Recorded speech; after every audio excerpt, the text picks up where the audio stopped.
So, ito lang po yung maipapayo ko po sa inyo mga kababayan ko.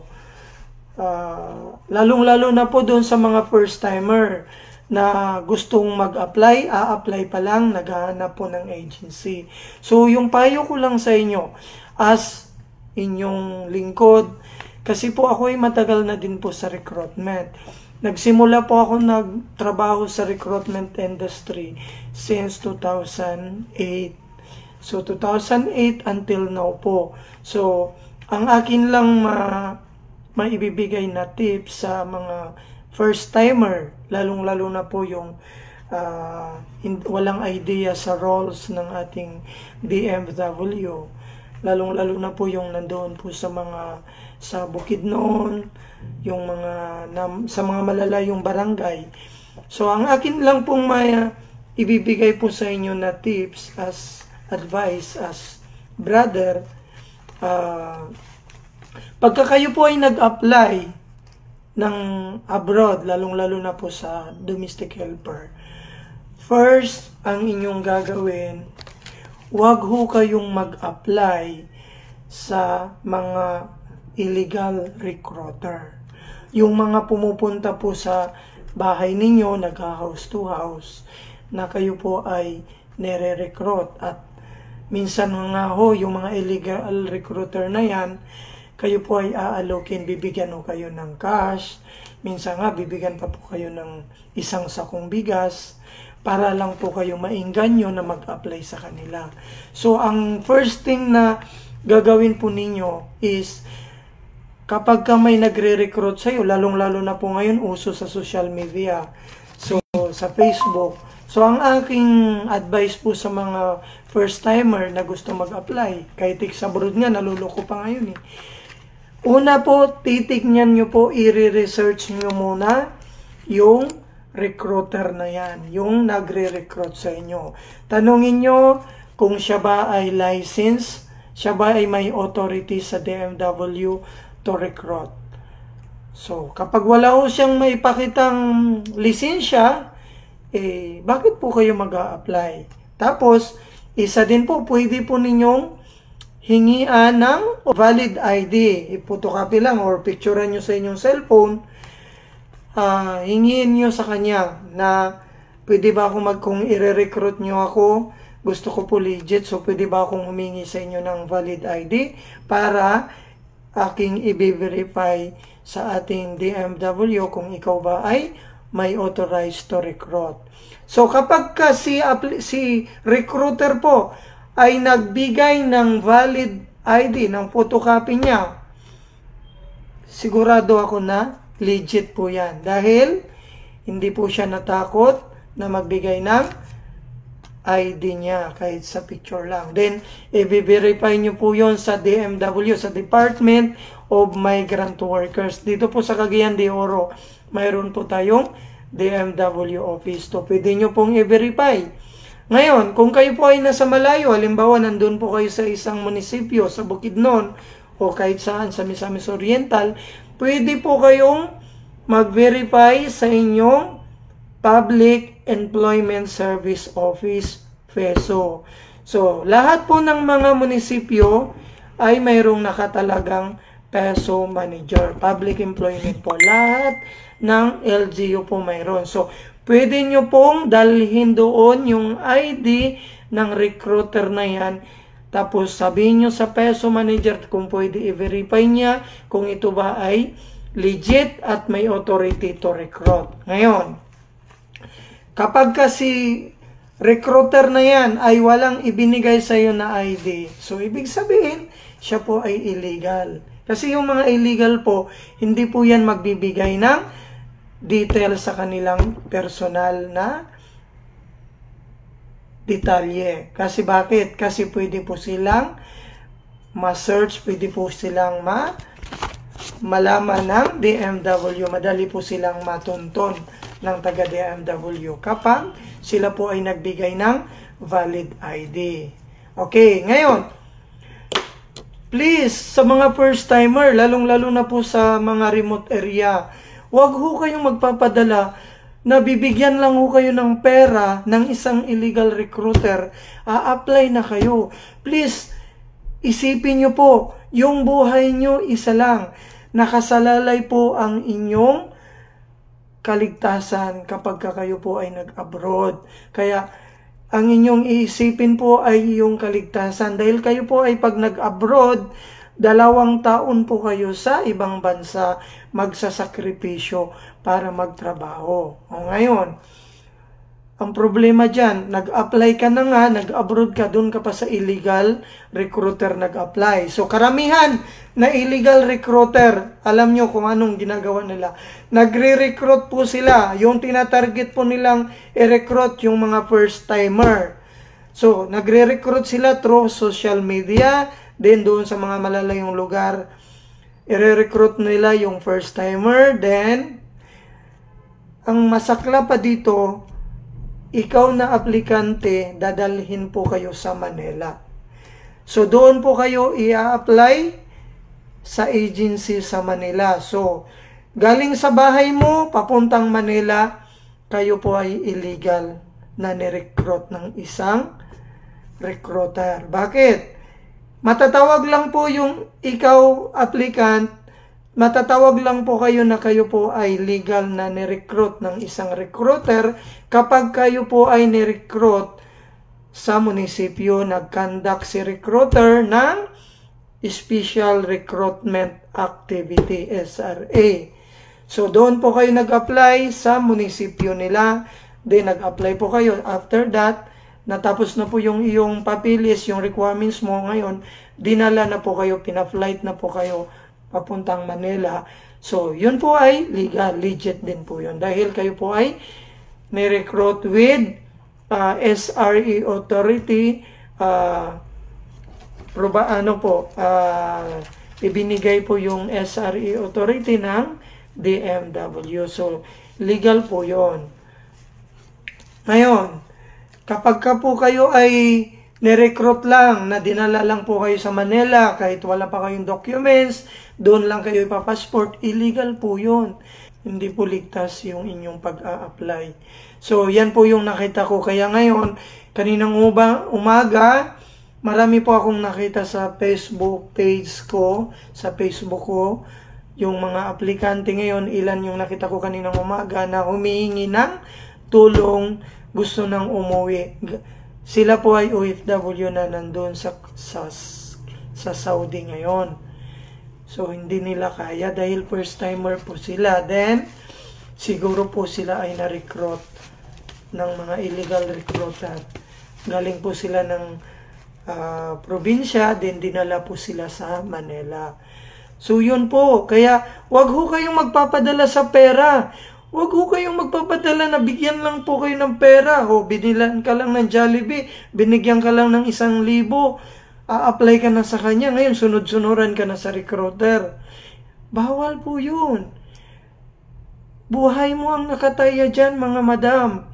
Kaya kung ikaw ay mag-a-apply ng abroad, siguraduhin mo muna. I-research mo muna. Pwede ka nga pumunta sa inyong munisipyo para i-verify kung itong agency na to ay legit at ito ba ay registered by DMW at yung recruiter na yan ba may authorized to recruit.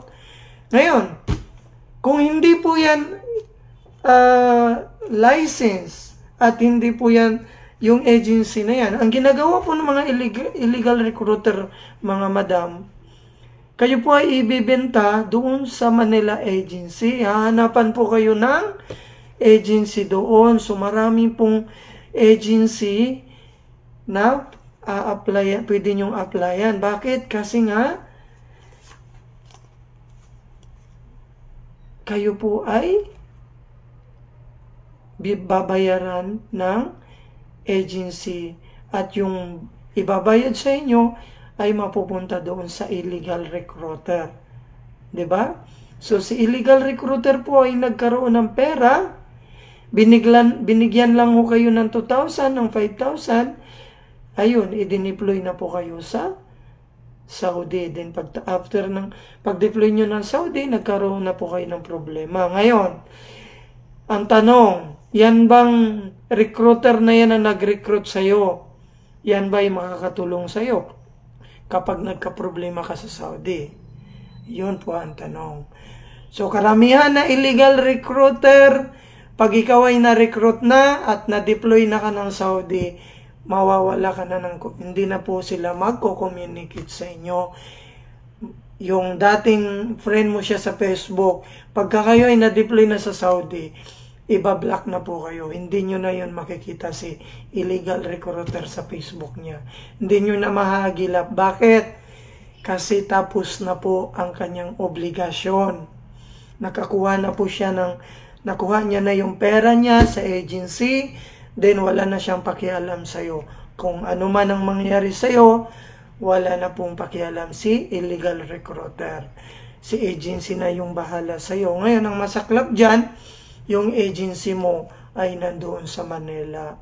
Ngayon, yung pamilya mo, yung asawa mo, without knowing sa yung agency. Kasi hindi mo, pag-deploy mo sa Manila, hindi mo binigyan ng details ang yung pamilya.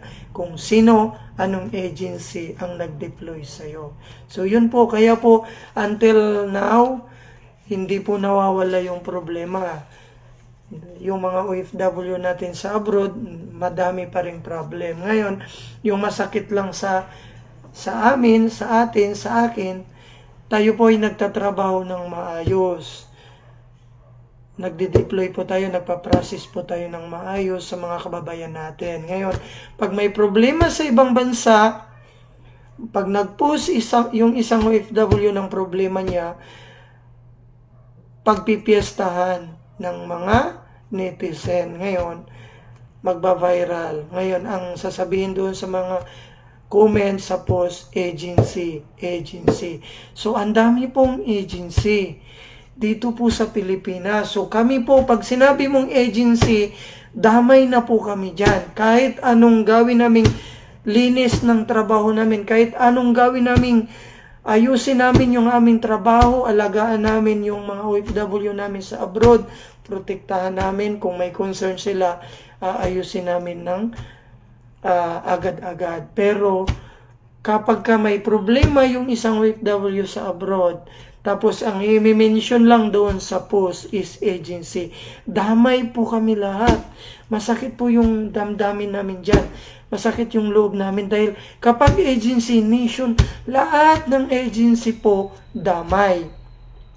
Ngayon, kayo pong mga netizen na nagpo-post niyan, yung nagpo-post or nagko-comment, alamin nyo anong agency yung nag-deploy sa kanya, then paano na-recruit si OFW, yan ba'y tamang na-recruit ng tama?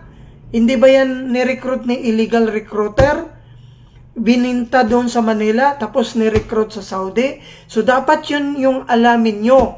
Yan yung alamin nyo kung paano na-recruit si OFW. Yan ba'y na-recruit sa probinsya? At paano siya na-recruit? Yan ba'y ni-recruit ng illegal recruiter? Dineploy doon sa Manila, doon ang kanyang agency. So yan po ay hindi tamang proseso ng pagproseso ng abroad ng application ng isang OFW. So bawal po mag-recruit ang isang recruiter na walang authority ng DMW. So ngayon, ang mga aplikante natin, yung mga kababayan natin na gusto mag-abroad, mas naniniwala pa sila sa mga illegal recruiter. Mas naniniwala sila doon kasi bibigyan sila ng pera, yun, a-apply na sila. Pero yung nagre-recruit sa kanila na legit at may agency sa Cagayan de Oro, nagkakandak ng SRE doon sa munisipyo nila, ayaw nilang mag-apply. Mas a-applyan nila yung illegal recruiter. Kaya ngayon, pagdating doon sa abroad, nagka-problema. Ngayon, i-mention agency. Si agency na naman ang may problema. Si employer na naman ang may problema. Kasi nga, pag-apply pa lang ninyo, problema na agad. Kaya, ito po ay isang tips ko lang, isang advice ko lang sa mga kababayan natin, lalong-lalo na yung mga first-timer. Huwag ho kayong mag-a-apply agad-agad. i-research ninyo yung recruiter. Magtanong kayo, mag-verify kayo sa mga government offices na authorized dyan sa pagre-recruit. Katulad niyan, DMW, PESO, OWA, DOLE. Pwede ho kayo magtanong. Huwag lang ho kayo sasama sa isang recruiter. Kahit mag-passport, sasamahan. Kahit saan pumunta, sasamahan ng illegal recruiter. So, dyan nyo po mapapansin kaagad na bakit hindi ako iniiwanan ni recruiter kahit mag-medical, kahit mag-passporting, sasamahan. Kasi nga, takot si illegal recruiter na mag-back out ka na ma-recruit ka na iba. Kasi yung kapwa nila illegal recruiter, yun din ang magre-recruit sa kanila, sa'yo. So ngayon, yung agency na legal, wala, hindi tayo. Kaya, naku. Kaya, ito po ay only advice, tips ko lang po sa mga gusto pang mag-abroad, lalong-lalo na po sa mga first-timer. Kasi kawawa po, lalong-lalo na po yung 24 pa lang ang edad. Ngayon, sasabak na kaagad sa pagiging OFW. Kawawa po. Napakahirap po yung abroad. Kaya lagi nyong tatandaan, mahirap po yung abroad. Lalo na po sa mga domestic helper. So, para maging maayos po ang inyong, maging okay po ang inyong status, maging okay po yung inyong employment sa abroad as domestic helper. Please, mag-apply po kayo sa mga established, sa mga maayos yung sistema at matagal na po sa industry ng recruitment. So, pwede po kayong mag-research, pwede po kayong magtanong sa LGU nyo kung malayo po kayo, lalong-lalo na po sa mga munisipyo na malalayo. Pwede po kayong magtanong sa inyong PESO manager bago po kayo mag-apply. Verify nyo muna kasi kayo din po yung kawawa. Pagdating nyo sa ibang bansa, kayo din po yung kawawa. Kasi nga, na-recruit lang po kayo ng isang illegal recruiter, then dinala po kayo sa Manila, doon na po nag-process ng passport, then dineploy sa Saudi, so ilang buwan lang, problema na. Ngayon, ang tanong dyan, paano po kayo ma-actionan ng mabilis? Kung kayo naman, sa pag-apply pa lang, ay hindi nyo na alam. So, think wisely po sa pag-a-apply ng application sa pagiging OFW. Lalong-lalo na po sa mga domestic helper. So, yun lang po. Maraming salamat sa inyo at magandang hapon.